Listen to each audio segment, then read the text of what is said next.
কষ্ট করে যেটা করবেন, দরিদ্রতার মধ্যে দিয়ে যেটা করবেন এবং যেটা আপনি পাচ্ছেন না, অসম্ভব জায়গায় আপনি যেতে পারছেন, সেই সব জায়গায় আমি জয় করার চেষ্টা করেছি। আপনি যখন অনেক আনন্দের মধ্যে থাকবেন, প্রাচুর্যের মধ্যে থাকবেন, তখন দেখবেন যে আপনার অভিজ্ঞতা কমে যাচ্ছে। আচ্ছা, এমন কেউ আছে যার ছবি আপনি তুলতে চেয়েছিলেন কিন্তু তুলতে পারেননি? মোহাম্মদ বরকতুল্লাহ, সাহিত্যিক। তার সাথে টেলিফোনে যোগাযোগ করে গিয়েছি, উনি যেই টাইম দিয়েছে ওই টাইমে গিয়েছে। 3 দিন পরে গিয়ে দেখেছি উনি ওই দিন মারা গেছেন। পুরনো ঢাকায় থাকতেন উনি। এরকম অনেকের ব্যাপারে এরকম ঘটনা আমার ঘটেছে। সেই কথাটাই আপনি একবার সাক্ষাৎকারে বলছিলেন যে আমি বেদনা বা দুঃখবোধ ছাড়া আমি কাজ করতে পারি না।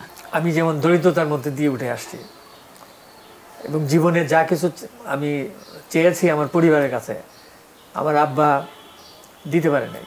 কারণ আমরা ছিলাম 7 ভাই 2 বোন 9 জন, এত বড় একটা পরিবার। যখন ছবি আঁকতে চাইতাম ছোটোবেলায়, একটা পেন্সিল, একটা রাবার বা একটা খাতা কিনে দিতে পারে নাই।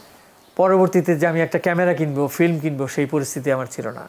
এই যে বেদনাগুলো আমার মধ্যে জমা হতে থাকে এবং পরবর্তীতে দেখলাম যখন আমি ক্যামেরা পাচ্ছি প্রিয়জনদের কাছ থেকে, স্টুডিওর থেকে, সততার বিনিময়ে, বন্ধুত্বের বিনিময়ে, তখন আমার মনে হতো যে এই যে বেদনা, এই বেদনাগুলি আমার কাছে একটা স্বপ্নের মতো, সুন্দর স্বপ্নের মতো, ফুলের বাগানের মতো হয়ে আসছে।